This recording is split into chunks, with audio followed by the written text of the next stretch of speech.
Castle Church is one of the UNESCO World Heritage Sites. So let's just walk through the court of the castle and then enter the castle.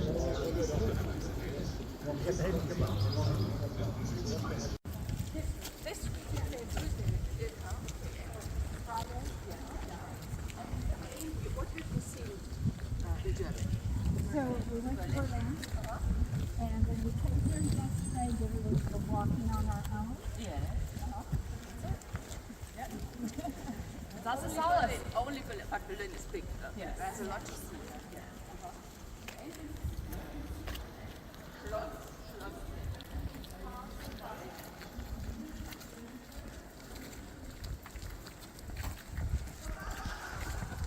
In Wittenberg, and so they changed the entrance and made a special entrance situation for visitors, a new visitor center that we now go in.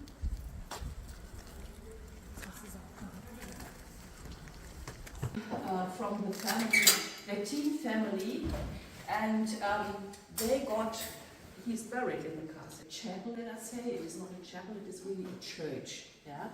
And that has to do with his idea to present his collection of relics in the castle church, and also he founded a university in 1502. And parts of the university took place also in the castle church that year. He became doctor of theology here in Wittenberg. He came to Wittenberg in 1508 as a monk, and then he posted 15, 17, 95 theses in this church. We will see the door from the outside later on. We first go here inside. And later he marries Katharina von Bova, 1525. So to get the money, he would prefer that the Basilica of St. Peter in Rome should go to ashes then, that it would be built with the flesh and the blood of the sheep of the church. So that is what Luther thinks in 1570. He wants to reform the church. He thinks that the Pope is not aware of what's going on. And that's the beginning. And then starts a process, and in the end it leads to the excommunication to Luther. And he becomes really more radical in the course of time concerning the Roman Catholic Church, because he understands time by time that they don't want to discuss with him. And the castle church originally was the church of the castle of Radical Rise. He used that not very often, but he presented his collection of relics that were about 20,000 in the end of his life. He died in 1525, so 500 years ago now this year. He presented it on the 1st of November. People came from far away to see this collection and also to buy indulgence letters in connection with the show of the relics. That was not so much worthy than the letters of indulgence that Texas sold, because Texas was the one, the Dominican priest, who sold the indulgence letters in connection with the building of St. Peter's Dome. And he said, you get free for every time when you have this letter from your sins. And you even can take out of purgatory people who are in purgatory with this letter of indulgence. And that is that Luther said that from the original church, because it burned in the 18th century in the 7 Years' War. It was destroyed inside, mostly. And then after 1850, after the Napoleonic Wars and after the Congress of Vienna, this territory goes to Prussia, from Saxony to Prussia. And the Prussians, they were Protestants, the first Protestant kings and Protestant emperors later on. And they decided to renovate it inside, make it very precious, and also show the history of the Reformation Reformation in Germany. So it is not only a church, but it's also a monument, let us say, on the Reformation in Germany, in connection with the graves that we have inside, because we have the grave of Martin Luther and the grave of Philipp Melanchthon, and we have the grave of Frederick the Wise and his brother. So this is what we will see now. And we can go the social role to talk to Luther, the monk of the Augustinian monastery. That was him. He was the one who made the relation to Luther, and he was interfering with Luther also. That is right. So he had played also a very important role in the Reformation. So is it true that Luther always corresponded with Frederick the Elector through Spalatina and back that way? Yes, yes. And he never saw even Luther except at Worms one time. Yeah, we say that. We don't know really, but we say that he officially had no direct relationship to him. So he was very high above him in society. But we know that he protected him, he never let him go to Rome. And therefore Luther could stay in Wittenberg and could live in Wittenberg over 40 years, more or less. And here is Justus Jonas, also a friend of Martin Luther. And the shields and helmets.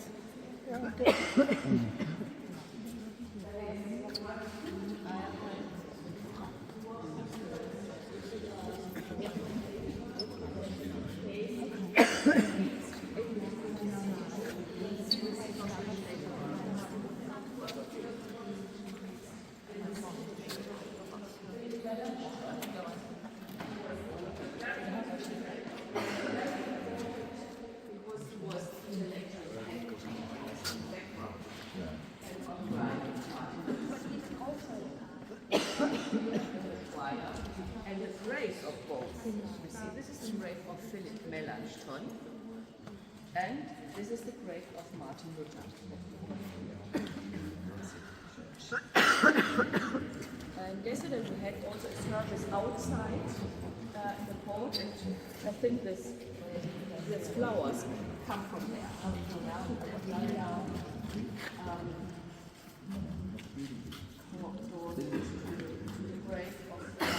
Martin Luther died in 1546 in Isley.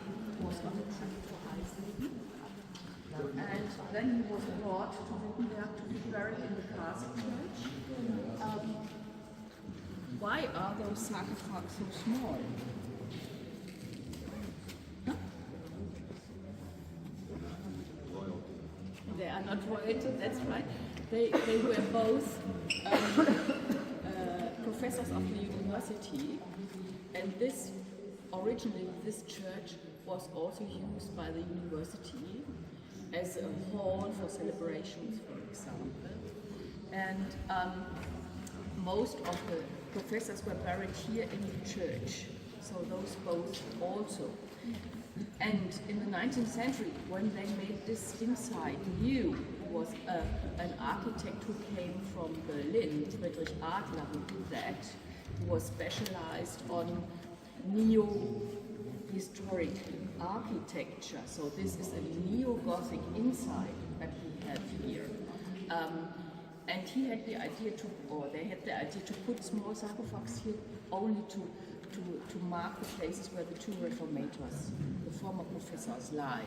And underneath, in the main nave, there are 70 more buried.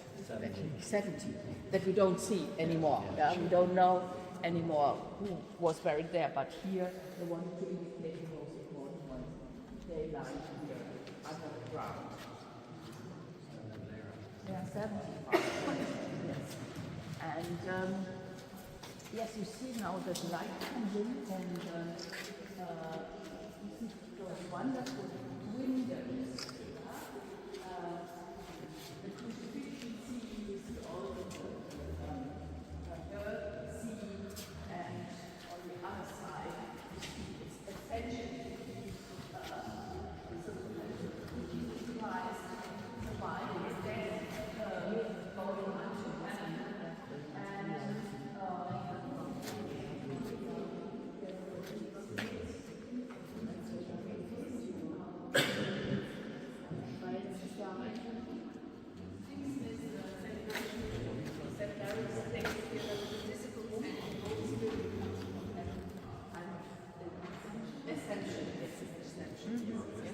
Pentecost, genau. Pentecost.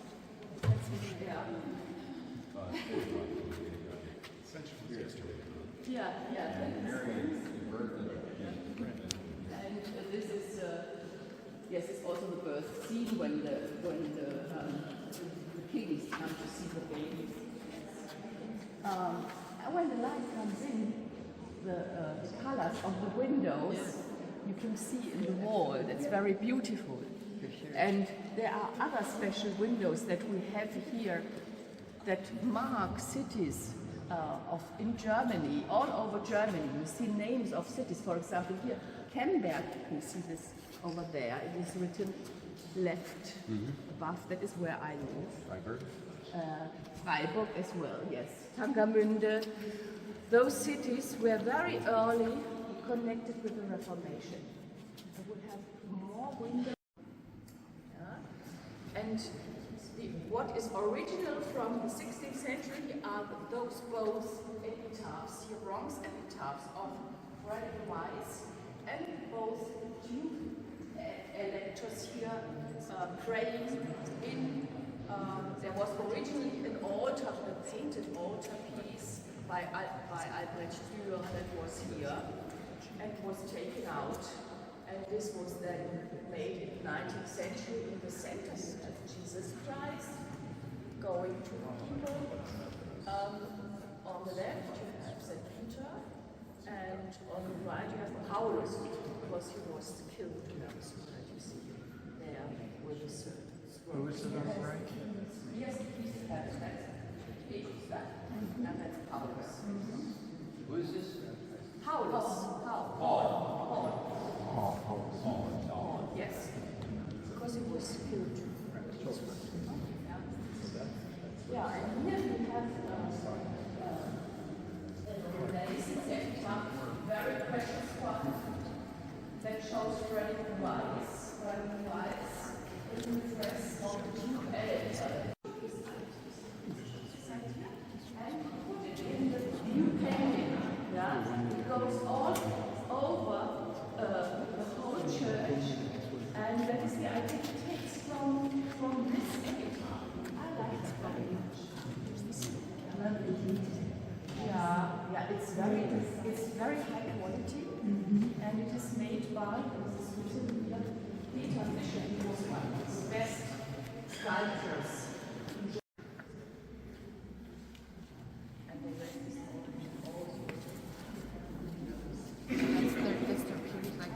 That's for when they're not. I thought you said Find a family size, put it on the pew, we're good to go.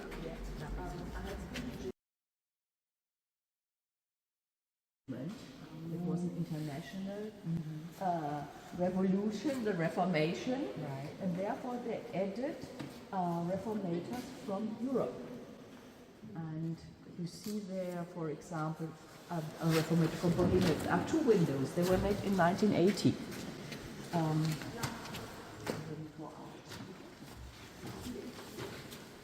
See that stairwell there, is that the, Yeah. is that the tower? No. Up to there. Oh, up to here, oh, okay.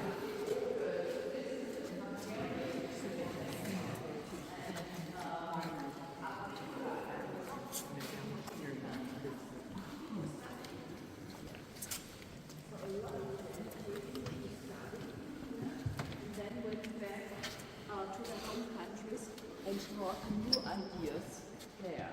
So we have Hungary. In the center is someone from Bohemia, Romania, Slovakia. This is Finland. Yeah. Agricola? I don't know. No, I don't know. But he translated the Albanian into Finnish then. That is what I know about him. I don't know whether he was murdered. In other countries, not only Germany. John Knox.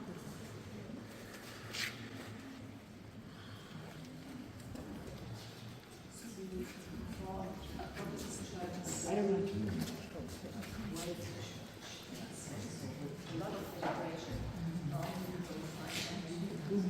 Special.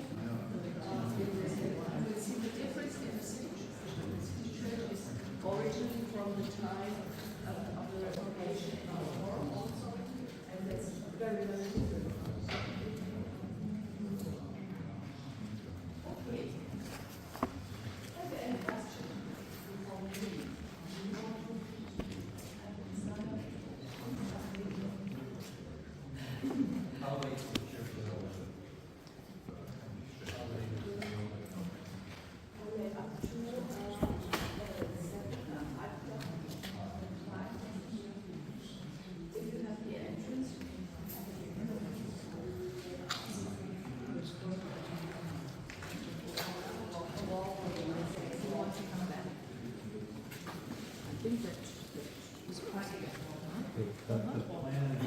Where's the red hymnal? Around and let you up, then you can go up the tower. Yeah, that's a nice idea, yes, go up to the tower.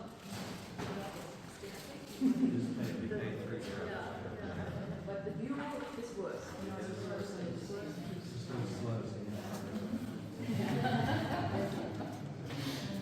Somebody can see if they could, see if they could use this thing back. Yeah, we can ask when we go out. Yeah. But for the tower, you need to buy it. Yeah, that's, Yeah. You pay it over here. at the tour stop.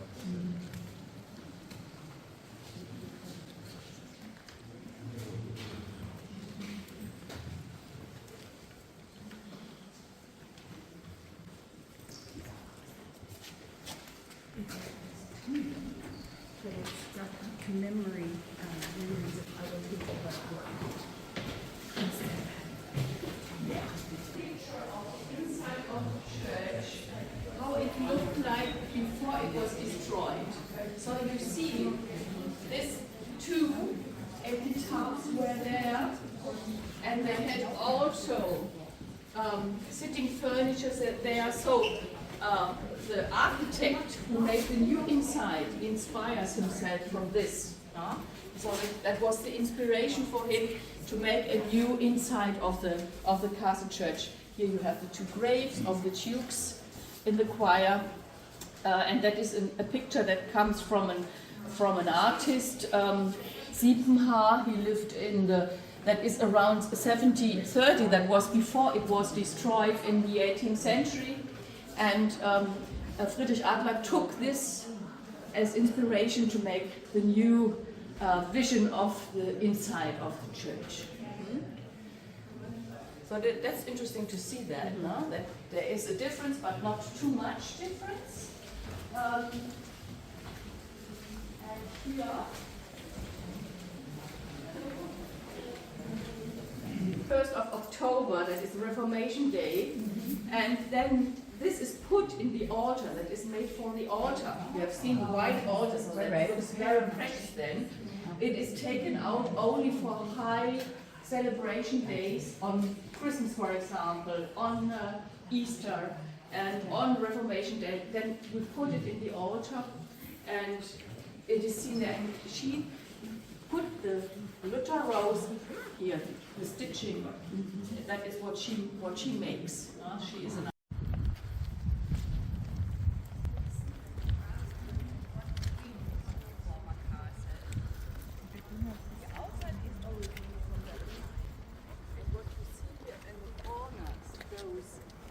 staircases, they are also, you can see that is the time of the 16th century with those walls like stars. And you have to imagine that there was another tower above that staircase. This one with this crown helmet was added in the 19th century. And it says there is a writing around this tower that says, "A mighty fortress is our God, a good defense and weapon." You know that. We just sang that last night. Last night, yes. That is what. We should get singing now. Stars out. Yesterday there was a service here in the church. Yeah, we missed it at 2 Yeah, o'clock. I think you missed that. No? Yeah. I missed that We were. yesterday. Yeah. Yeah. Came. But it was outside It service? was outside, yes, it was outside.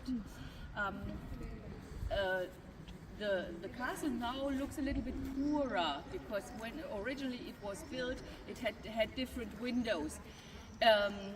When the church was destroyed in the 18th century, also the castle burned. And the Prussians, they restored only the church and used the rest of the castle as a defensive caserne. So they closed the windows, made it smaller.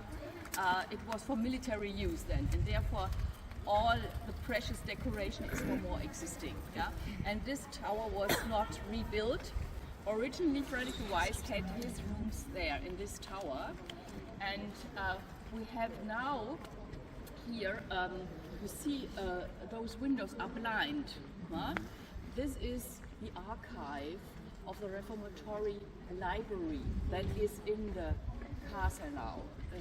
After 2017, the Reformatory Library with precious books of the Reformation time and other books on theology are there. It's a very beautiful library and it is for research, and you can go, and if you want to do research there, you can use that.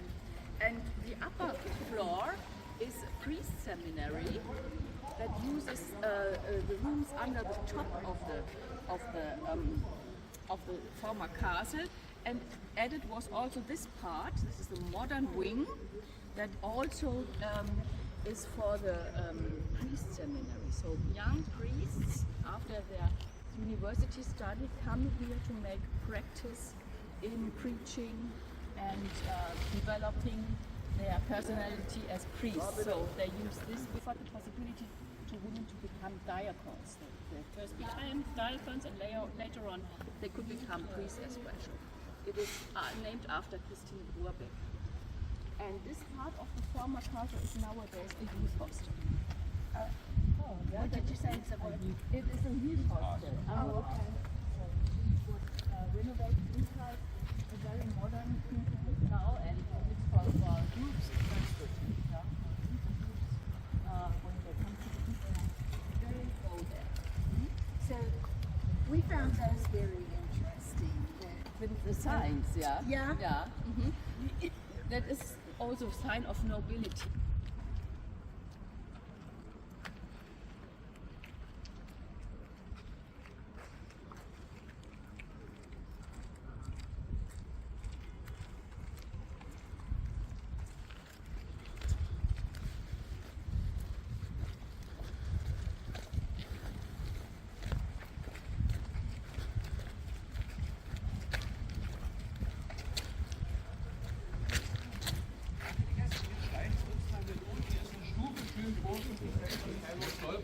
Aber wir marschieren mal hier durch.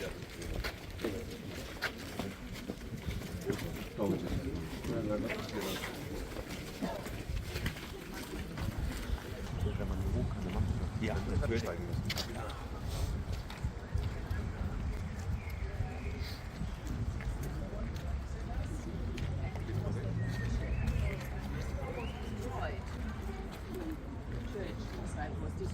Burned because it was wood. And in the middle of the 19th century, this was the first thing they rebuilt here. The German king, Frederick William IV, he was not emperor, but he was still only a king. It is said Rex. He gave the money, it was the Prussian king at that time, to restore this bronze and made it out of bronze. And it shows the 95 Theses written in Latin. Originally, Luther wrote the 95 Theses in Latin. And we say he addressed to an audience of theologues, so insiders. And he wanted to discuss this inside the church. And later on it was then printed and somebody else put it. We don't know whether Luther put it here really. We know that this was the blackboard of the university. And we know that they were written by Luther. For me, it is not important if he put it himself here. But this is really the symbolic place where the Reformation starts, with this critic on the Virgin of Indulgence, and he tries. You see him over there in this picture. On the left is Martin Luther presenting the Bible. On the right, Philipp Melanchthon presenting the Confessions of Augsburg from 1532, where he went and wanted and presented the new ideas of the new faith. And that is the base of the new religion he presents there. In the background, behind the Christ and Christ on the cross, you see the shape of Wittenberg at that time. Behind Luther, the castle, how it looked like at that time, with 3 towers. In the middle you see the city church with the original tower helmets, and behind Melanchthon is the Luther house where we will go to the end of the and that is surrounded by the elf that goes around here. And we see also musicians there playing music that underlines the importance of music. Und das ist Zeichen dafür, we had a lot die damals coming out of diese Fachhochschule out of und das Motiv da drauf ist der Granatapfel. Die Granatapfel sagt man,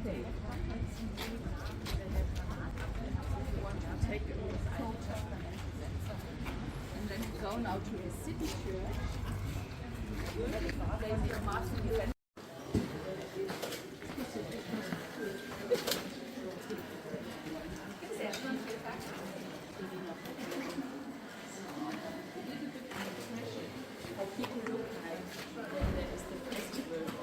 Wedding of Martin and Katharina Schultz. She is specialized on that. She always figures for Katharina.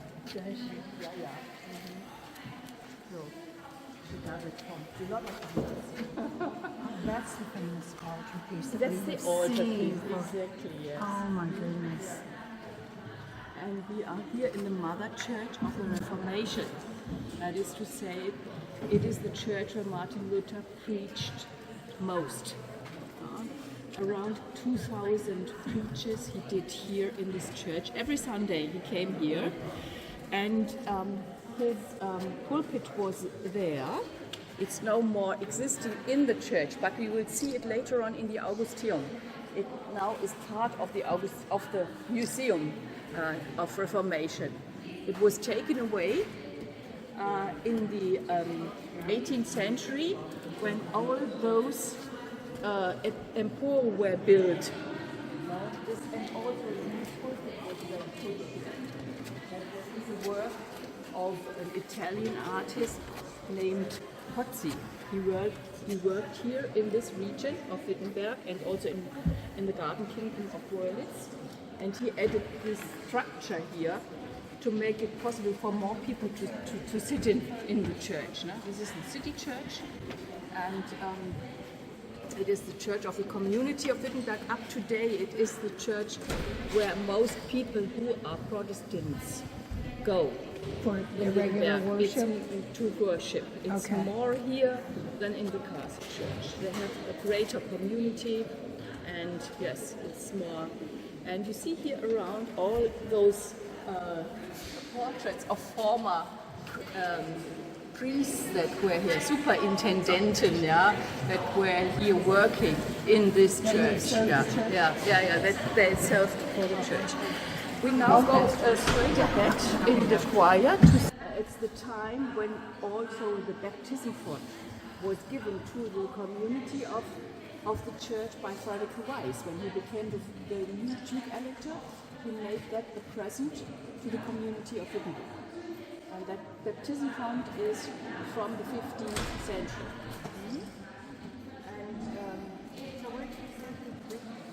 He preached originally in a pulpit that was put there.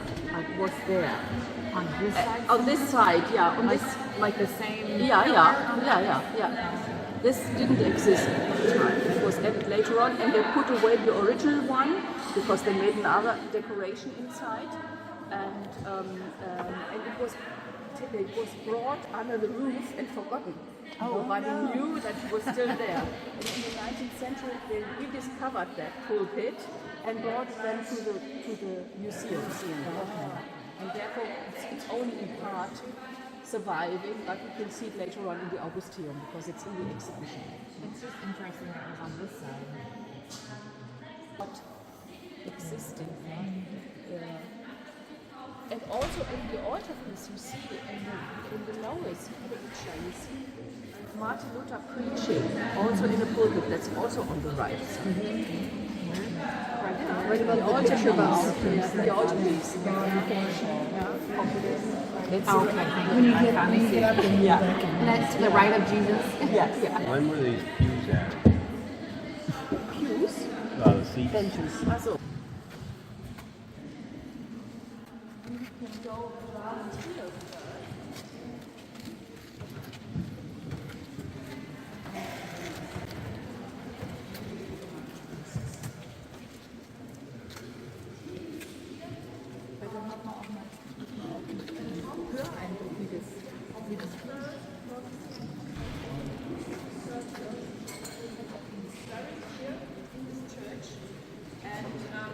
It is around 1558, and he is shown as a typical Reformator, black dress of the priests of that time. Bugenhagen came from the north of Germany, and therefore he is called Pomeranus. The part where he comes from is called Pommern, and he has the name Pomeranus on that. And he is very well known in all the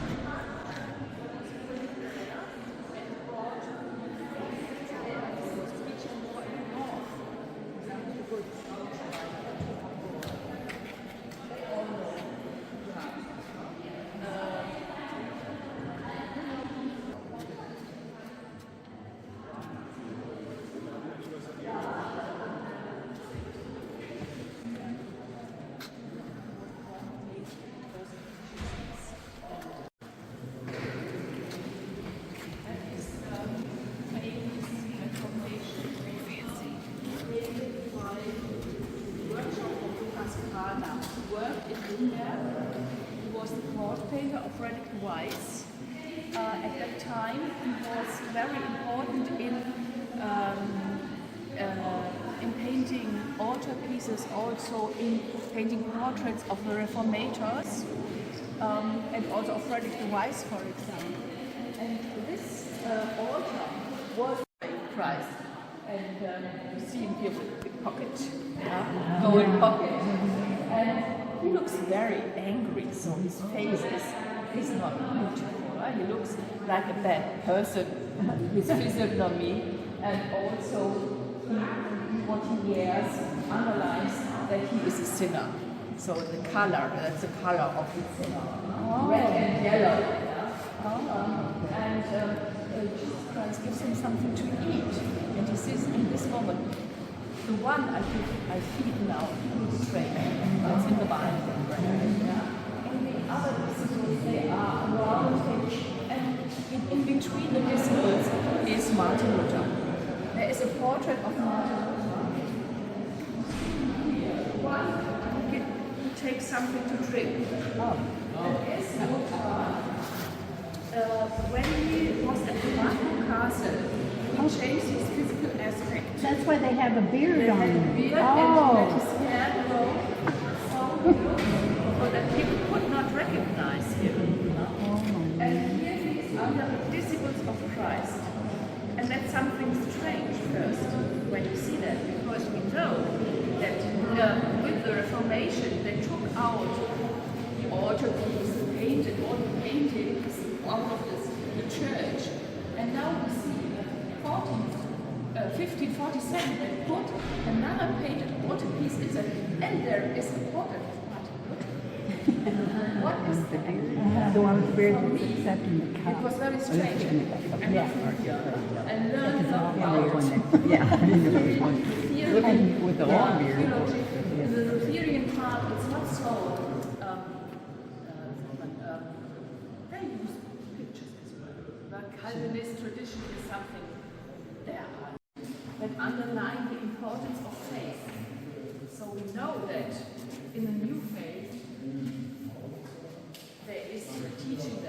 your faith is strong enough, yeah, God will help you. And He will never let you alone. And here we have a scenery where Isaac should be slaughtered by his father. And in the last moment, God comes and says, don't do it.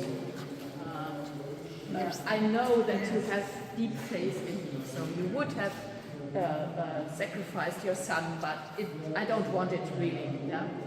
And on the right side we have the earthen snake, the earthen snake.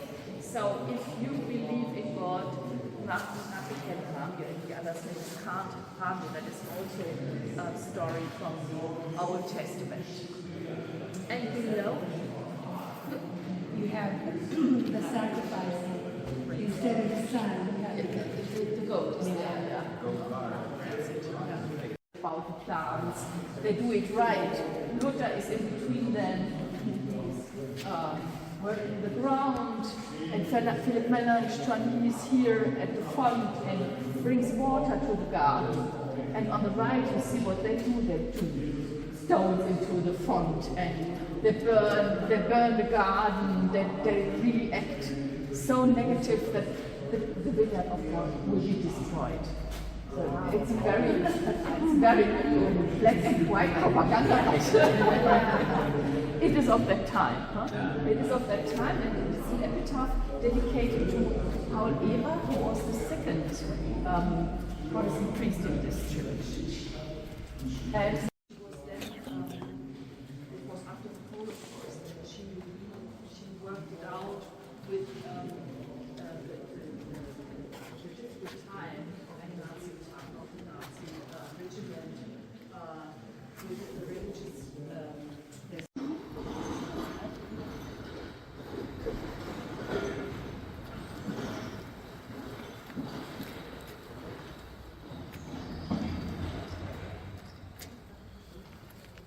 The Corpus Christi Castle.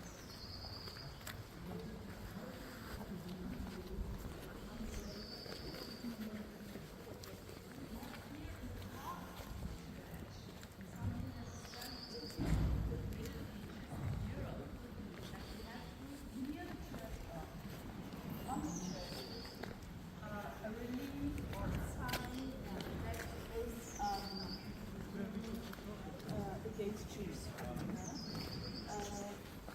For example, this is a pig, and around the pig are small people with typical Jewish tags like rabbiner. Yeah? And the rabbi is looking inside the asshole of the pig, and the others are sucking tits. And in Jewish faith, the pig is a dirty animal. You don't have contact with that. So that is really something very strong offending Jewish faith. And here in Wittenberg we have still this so-called Jewish soul.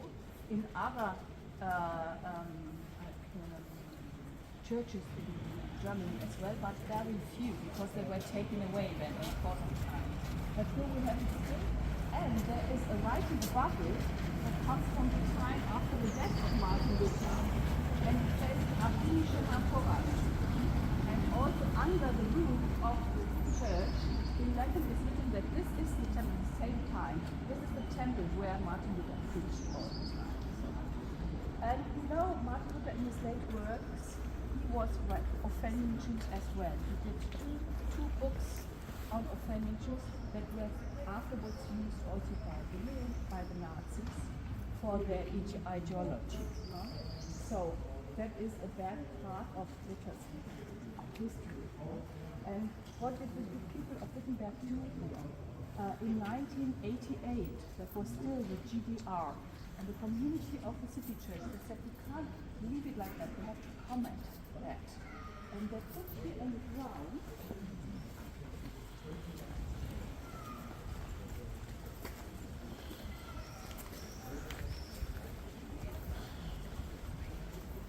a monument that refers to the release of Anwar. And they want to show this is a work of a sculptor and a writer. They work together. That we have here the writing that goes around these 4 plates that want to tap on something, to hide it, yeah, but you can't hide it. It comes always up. So if you want to take away this, that's not a solution, no? Because it is also part of history. We still have a discussion. Shall we put that away or not? Because some people say it's so offending. Up to date, you have to take this away and bring it to a museum, for example, and put it in a context of a museum. But people here say no. It is part of history, and we have this comment. We made it 88, that was 50 years of the burning of the synagogues in Germany, so that was commemorating this historical moment. And if you take this away, or if you want to hide that, it makes no sense, because it will always come up. It will always come up. And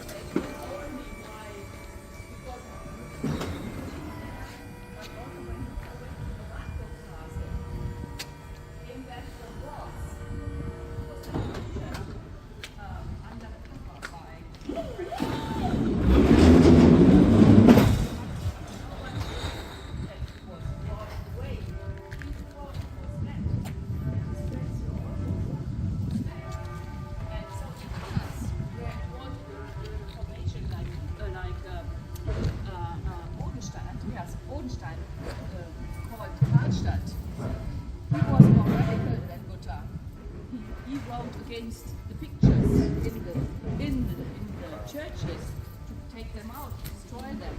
And when Luther got aware of that something was going on here and people were more violent, he came under 1522, preached here and calmed the situation. That are the very famous Invocavit he did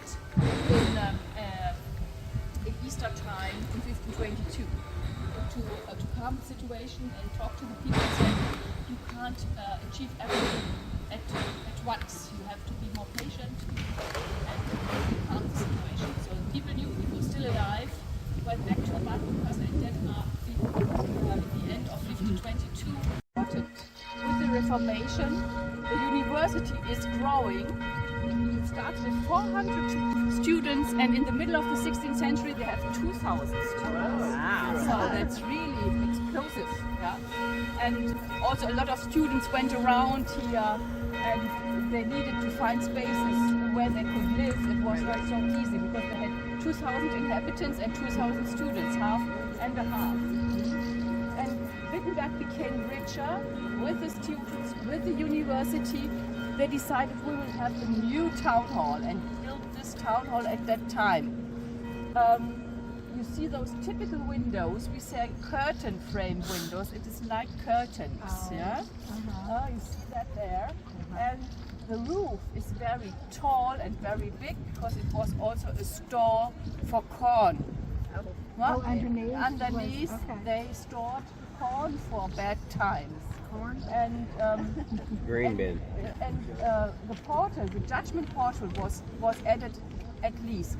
You see there the figure of justice above, standing there with the balance and with the sword. And in front of this portal, people were also when they did something wrong, they were punished there. Yeah. Also punished to death. Public Publicly punished in front of that portal. Century.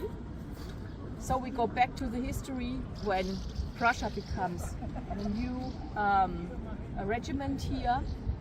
They restore the castle church inside, and the first thing they make here in the market square, put a monument on Martin Luther. Martin Luther in Prussian time becomes a national hero. And here we have him standing here with the Bible. Now we can go nearer, see it better. In the in the Bible or believe in the Holy Bible. That is what is written there. And he presents the Bible that was translated in Wittenberg in 12 years. So they translated it from Greek to German, and it was a teamwork. So Luther did not do it all alone. He could not have done it. It was too much work, I think. He translated only the New Testament at the Marburg Castle, but the whole Bible was much more to do, and they did it together. It took 12 years.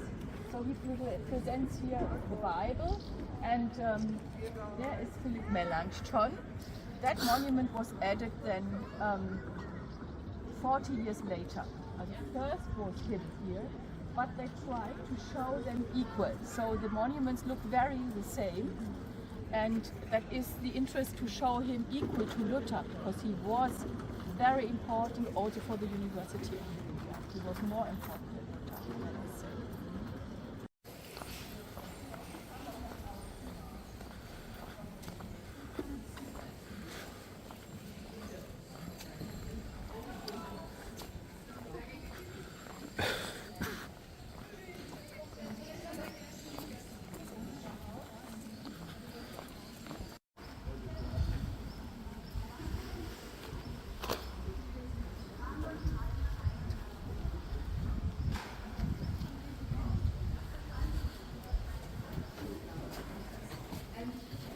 Those exhibits that normally are in the Luther house.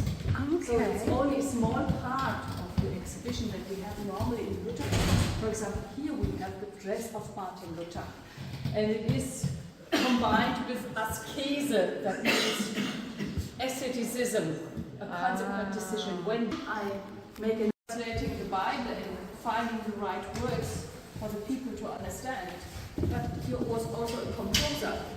A Mighty Fortress is a song that Luther wrote, and he also played the lute, and he liked to sing. So this is what we see in these pictures.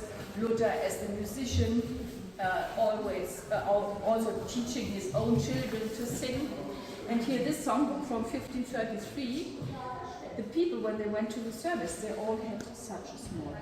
That is something that everybody had at that time, and only a few survives because it was not so precious like the Bible, for example. But up to date we have this, and this is a Mighty Fortress, what we see here. The song that is opened is a Mighty Fortress that was composed by Martin Luther. In a presentation typical for the 19th century, Luther in the center, the national hero of Germany at that time. They brought it under the roof, it was forgotten, and then it was brought back, and it was discovered under the roof and brought here to the museum. So this is the original pulpit where Martin Luther preached in the city church. And we have here also a historic woodcut that shows Wittenberg in the 16th century.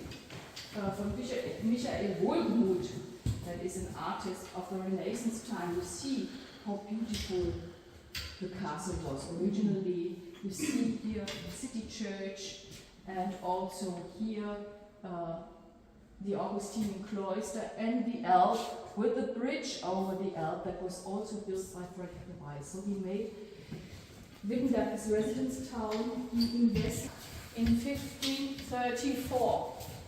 So that is the first Bible that is published complete here in Wittenberg after 12 years of work to translate that from Greek to German.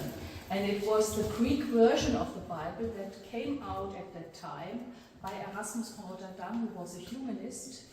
And it was not a translation of the Middle Ages, a Latin version that they took. They took the Greek, most original text to translate it in German. And you see it's really a big book, and it was then printed here in Wittenberg.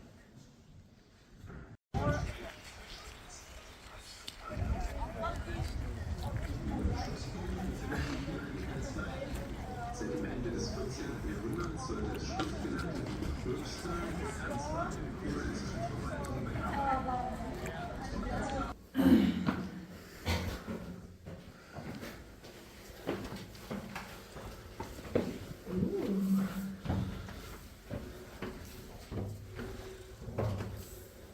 We're already above the church.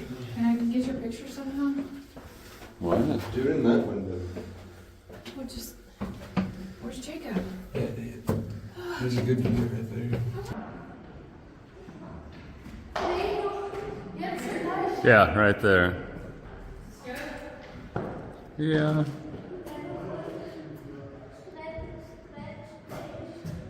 We changed the angle a little bit. Yeah. Over here. Oh yeah, that looks good. Hold on.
Pretty sure we were higher than the dome, right?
Going down.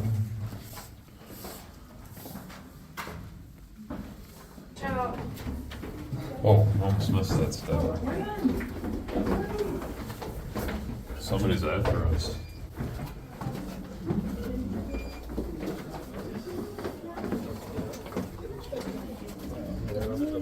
Made it. Überall etwas mehr Geld bezahlen. Mein Daddy,